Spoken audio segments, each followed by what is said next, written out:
স্ত্রীকে আগুন লাগিয়ে পুড়ে মারার চেষ্টার অভিযোগ উঠল স্বামীর বিরুদ্ধে।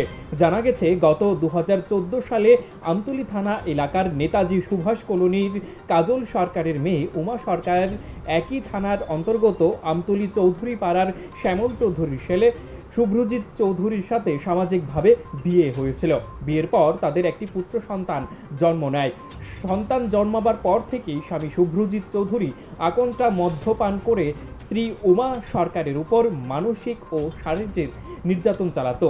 দিনের পর দিন এই নির্যাতনের মাত্রা বৃদ্ধি পেলে প্রতিবাদ জানায় গৃহবধূ উমা সরকার। প্রতিবাদ জানাতে স্বামী সহ শাশুড়ি সন্ধ্যা চৌধুরী নির্যাতন শুরু করে পাশাপাশি শ্বশুরের বিরুদ্ধেও এক ঝাঁক অভিযোগ উঠে এসেছে।